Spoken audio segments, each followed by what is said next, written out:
ជ្រួតាមគេថាដល់រឿងបផាបានឃើញតបណែក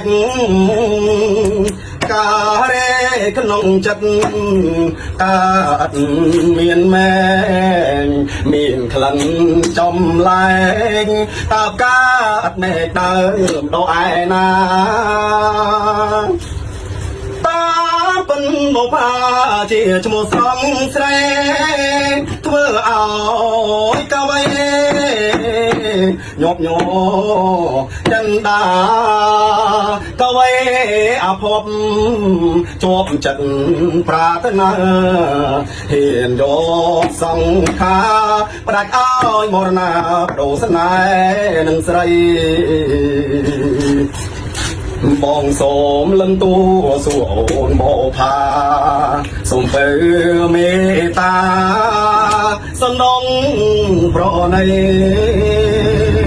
សូមអូនអាណិតដល់ចិត្តកវីទួងរូបបង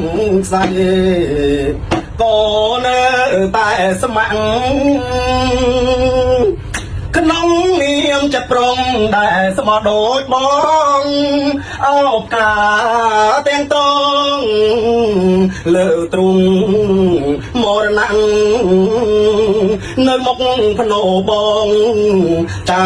ឈ្មោះវលាក់ថារូបបងស្ម័គ្រយើងនៅរួមរាំងនឹងអូនមកផាបាទជំរាបសួរបងប្អូនបងជួយ share ឲ្យតាធានម្នាក់មួយណាបងណាបាទជំរាបទាំងអស់តែតាធានជ្រៀងគឺបំពេនៅអារម្មណ៍ពួកបងប្អូនអូខេបងបាទហើយថ្ងៃនេះក៏អត់មានអីច្រើនដែរឲ្យតែពេលវគ្គត្រីគឺតែមានអារម្មណ៍ចង់ជ្រៀងជូនទៅកាន់បងប្អូនទាំងអស់គ្នាព្រោះដោយសារអីបងនឹងស្រាប់ឯណាកន្លែងសិល្បៈតែមិនបង្ខំឲ្យលោកត្រីងៀតបាទហើយឥឡូវថ្ងៃនេះខ្ញុំប្រាប់ប្រភេទត្រីរ៉ស់បាទសាច់សុទ្ធ1គីឡូត្រឹមតែ 45,000 រៀលបងណាបាទ 45,000 បងប្អូនសម្រាប់សាច់ត្រីបងឃើញទេព្រួយខ្នងព្រួយពោះសកៃកតុយឆ្អឹងអីប្រលាក់ចោលទាំងអស់តែម្ដងសិតតែសាច់តែម្ដងណាបងណាបាទ1គីឡូ 45,000 រៀលហើយមាន4រសជាតិបងចង់បានប្រៃប៊ីចេងប្រៃផ្អែមធម្មតាប្រៃផ្អែមហឹរឬក៏ប្រៃផ្អែមរំដេងបាទមាន4រសជាតិបងអាចធ្វើការរបស់បានជាប្រេងកូនខ្មែរជាស្នាដៃកូនខ្មែរពិសេសគឺគ្មានសារជាតិគីមីហើយជាពិសេសគឺ the best natural and the best quality made in from Cambodia បាទអញ្ចឹងបងប្អូនគាត់ចាំភាសាត្រីងៀតយកទៅក្នុងក្រៅប្រទេសកុំភ្លេចដាក់ការមកពីហាងត្រីងៀតនៅក្នុងខ្មែរមានត្រីគ្រប់មុខគ្រប់ប្រភេទឲ្យតែត្រីមាននៅស្រុកខ្មែរគឺត្រីងៀតនៅក្នុងខ្មែរមានតែអត់តែម្ដងសម្រាប់បងមានលបាត់បងចង់ចាំទៅក្រៅប្រទេសអាចធ្វើការចាត់ទុកអរគុណ